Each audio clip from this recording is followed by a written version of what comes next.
Facebook irraa waan faayidaa guddaa qabu takkan isin barsiisaa jira. Viidiyoo Facebook faayidaa guddaa qabu takkan isin barsiisaa jira.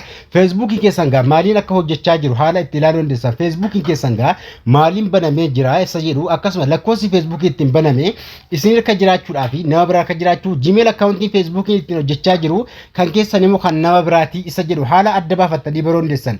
Namni Facebook bilbila irraa hin qabne hin jirtanu akkasuma namni itti fayyadamaa hin jirre hin jirtanu jechuudha. Namni hundinuu itti fayyadamaa waan jiruuf kanaafuu followers irraa qabda waan ta'eef Facebook keessa maaliin akka hojjechaa jiru lakkoofsa bilbilaa Facebook itti hojjechaa jiruu fi Gmail accountii Facebook ittiin dalagaa jiru kan ittiin hojjechaa jiru isin irka jiraachuu moo isin irka jiraachuuf dhiisuusaa bakka ilaaltanii adda baafattan jechuudha. Waan Facebook ittiin dalagaa jiru ittiin hojjechaa jiru jechuudha. Kanaafuu bakka ilaaltanii adda baafachuu dandeessanuun isin agarsiisa. Namoonni haaraa ta'an gaa chaanalii keenya kanaas namoonni haaraa ta'an subscribe gochuudhaan gaa akkasuma viidiyoo laayikii tuquun eegalaa isiniin jedha. Viidiyoo dhaggeeffatan laayikii tuquun dhaggeeffadha.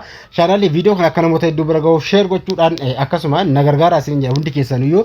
Kanaaf gaa barnoota Facebook baay'eetu jiru jechuudha. Har'a keessin agarsiisu gaa Facebook irra ni seentu viidiyoo kana laaluudhaaf gaa Facebook irra ni seentu Facebook application irra eega seentanii gaa waan inni banamee jiruun haala kamiin akka ilaaluu dandeessan jechuudha. Akkasuma waan inni ittiin dalagaa jiru adda baafattanii baruu qabdu jechuudha. Facebook keessa irra eega seentanii tuqaa sadii harka mirgaa jirtu tuquudhaan gaa haala kanaan suuta ittiin eegalataa'uudhaan setting privacy bakka jiru tuqxu achira sana booda setting bakka jeekaanii tuqxu bakka setting eega tuqxanii asirratti account center jedha kan namta kan akka Simovin account center jeesanii baasa.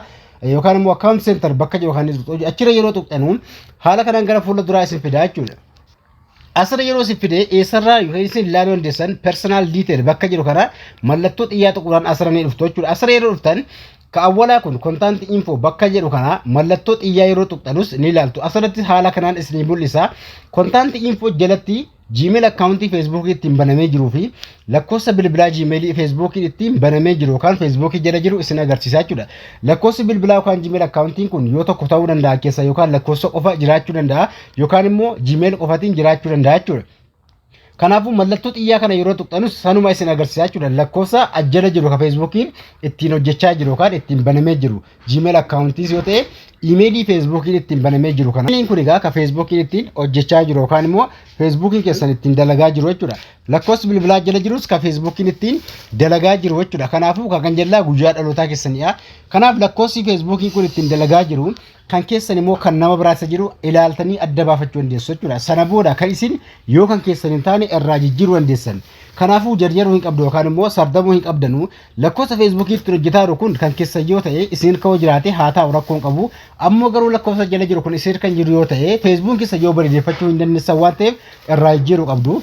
Lammaffaa emailii bilbila keessaa qabaachuu qabdu. Emailii Facebook ittiin hojjechaa jiru kun Gmail account kan keessan moo kan nama biraatisa jiru ilaaltanii adda baafachuu qabdu. Emailii kana haala kanaan asirra eega ilaaltanii Gmailiin sun bilbila keessan keessa jiraachuu eessaraan ka ilaaltan.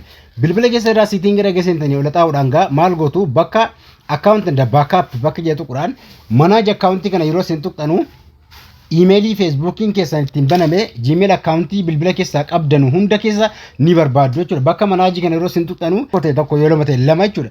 Kanaafuu Gmail sana keessa ka Facebook jala jiru sun yoo keessa jiraate kan keessan rakkoon qabu Gmail isaanii barreeffatanii shikaattu jechuudha. Facebook ittiin dalagaa waan jiruuf. Kan nama biraa ta'e bilbila keessan keessa yoo hin jirre ta'e irraa jijjiiruu qabdu jechuudha. Akkaataa immoo irraa jijjiiruu dandeessan lakkoofsaa fi Gmailii kana kutaataanu viidiyoo kutaataanu keessattan isin barsiisa namoonni irraa jijjiiruu akka irraa jijjiiran barbaadan komantiitti barreessaa isiniin jedha. Viidiyoo akkasuma barnoota Facebookii baay'eetu jiru. Barnoota Facebookii hedduutu jiru waan ta'eef guyyaa biraan sana agarsiisa kan viidiyoo kana akka namoota hedduu bira gahu namoota baay'ee irraa fayyadamuu danda'a. Namaaf share gochaa gruppii adda addaatti akka share gootanii na gargaartan isin gaafadha. Channel keenya namoonni subscribe godhaa gaafii yoo qabaattan waa'ee barumsaa wal qabate bilbila keessanii wal qabate hojii online wal qabate gaafilee yoo qabaattan komantiitti barreessaa isiniin jedha. Kutaattaan hanga dhumatti nagaan tura.